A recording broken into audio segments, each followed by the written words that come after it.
we kept them at arm's distance for a while, but we just didn't hit enough shots to really get over that hump. I don't know if it was anything different that they did, but I felt like there we did a better job of guarding. Whether or not they just didn't make the shots or what, but the percentages show for themselves. We didn't do a good enough job, so I don't know if I don't think they did anything different. It was emotional. I ain't cried, so I was happy about that. But no, it was emotional. Yeah, it was emotional. Well, I didn't know it was a 20-0 run. I knew they went on a run, but I didn't know it was that much.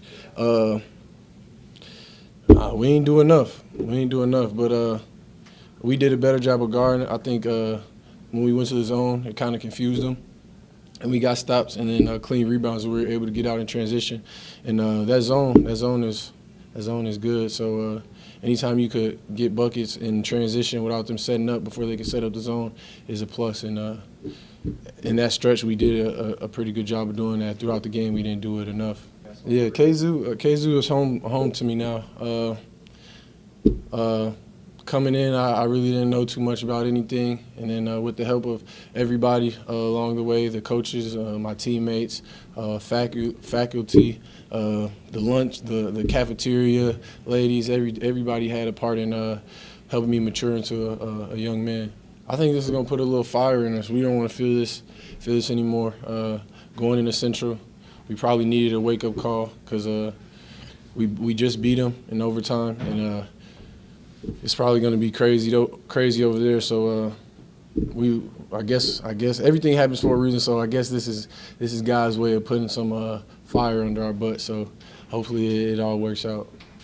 Well, I mean, we ran into a red-hot Eastern team. This team's probably playing better than anybody in the league right now. I think that's maybe 7 of 8 that they've won, and their one loss was in overtime, and where they had a huge lead in the second half against Bowling Green, and they played like it. They played like it. They're clicking on all cylinders right now. Their defense has always been difficult because of their length and their size and the way they play it. But the difference between them last time when we saw them and this time is they're offensively a lot better than they were the last time we saw them. We were able to kind of bottle them up offensively. Our defense, their offense, last time we played them. So even when it was back and forth and we were having problems scoring, we also were able to keep them in check. Tonight that didn't happen. They had some guys hit some really good shots, some difficult shots. We had some breakdowns defensively. But they were just a better team tonight. They were just a better team. Red hot, played like it. Just a better basketball team tonight. Well, I mean, we had for a while there. We turned the ball over some against it. We were trying to be aggressive against their zone. If all you do is pass it around the perimeter, they guard it because of their length. And that's their system.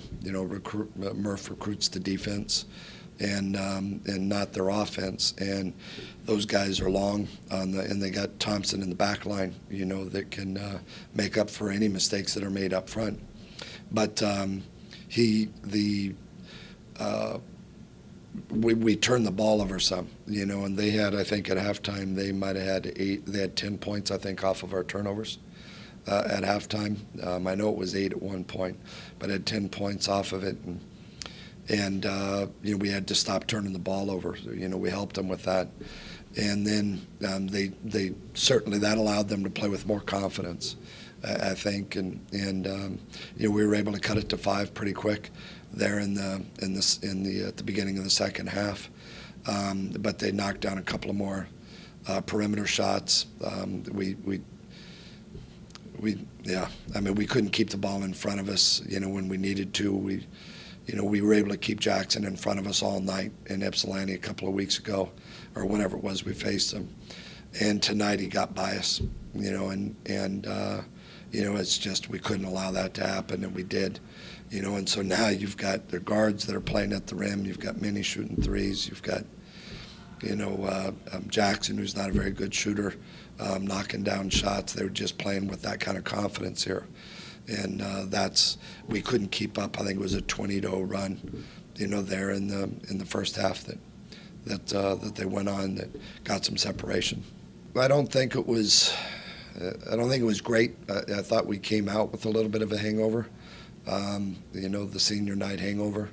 There's some emotions involved, but I don't think that was the reason why we lost. I think, after you get punched in the mouth there pretty quick, then the game settled down and we started to play basketball again. And, we spotted them a little bit of a lead, maybe in part due to that.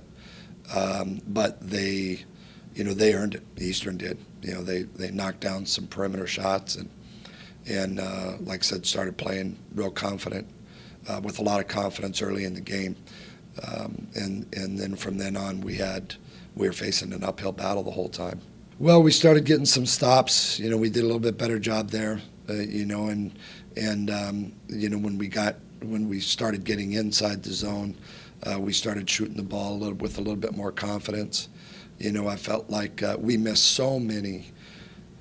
I was just heartbreaking. We missed so many tip-ins tonight. We were all around the rim, and we knew, we could get to the offensive glass. We did it the last game. We had 13 offensive rebounds, this game. But we only turned it into eight points, and there were so many that we were right at the rim. There was a couple of tip dunks. We should have just tipped the ball in, instead of having to dunk it. And we missed some of those. And while the game was in the balance, that 5-point deficit might have been a tie ball game, might have even taken a lead. Maybe you get a little different feel to the game at that point. But they were really in control of it from the beginning, to the end. We cut that lead. We got inside the zone, and we went zone ourselves, and they missed some shots. Then I thought that broke the rhythm up a little bit, same way it did at Ball State the other night when we played down there. But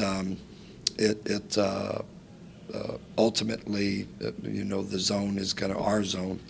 We don't have the same caliber of length, that they do. And so, Minnie knocked down a big three, and the lead went back up pretty quick. We don't know. Whoever, we know who we're playing Friday night. We know that. And that one's there. It was a dogfight here. I was told on the way into here that they beat Ball State tonight. It's the league, it's the MAC. A lot of these things, there's no rhyme or reason. There hadn't been for the last 18 years I've been in it. It's just you get to a point in time where you think you've got the league figured out, and it's not. On any given year, and so I don't know. There was a Miami game over. Is that Miami came? Yeah, so that has an effect on all of us too. So Friday night, after the ball game Friday night, it's probably going to be you that's going to come up and tell me who we're playing and when we're playing. And whenever that is, and whoever that's against, we'll prepare for it. And Friday night at 10, 11 o'clock at night, whatever it is, everybody's going to be 0-0. Nobody has put themselves in a position, unfortunately, again this year, to be we beat up on each other. We're our own worst enemy. And so nobody's put themselves in a position to get an at-large bid. And so come Friday night, everybody's going to be 0-0. 12 teams are. They're all going to be wanting the same thing. Last year, a 6 seed won it, in Kent State. They won the tournament. We've had a 9 seed win it and go on to a Sweet 16, whatever it was. They went deeper into the tournament in Ohio a few years back. It's our focus will strictly be our philosophy, next possession. We'll look at this. We don't have a lot of time. We can look at our defense of possessions out of this, but we're not going to face this kind of zone until we play them again, if that happens. And so we'll start preparations immediately for Central, and then, like I said, after Friday night, we'll figure out who it is we're playing and where it is we're playing, and whether that's Monday or whether that's next Thursday, and we'll go from there. So it won't affect us one way or another. We'll pick ourselves up and move on to the next possession. I mean, it's unbelievable. I mean, the kid has played with a chip on his shoulder. You know, I mean, if you know his story, we were his only Division I scholarship offer. You know, and he's been told he can't do things for a lot of his life. You know, well, no matter what, you're not a Division I player. Well, he is. You know, well, you're not this, you're not this, you're not this.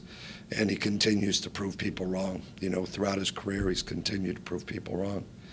And so, you know, here we are 4 years later, and it's tough to put into words what him and Drake have meant to us. But Thomas is you know, he's our leader in more ways than one.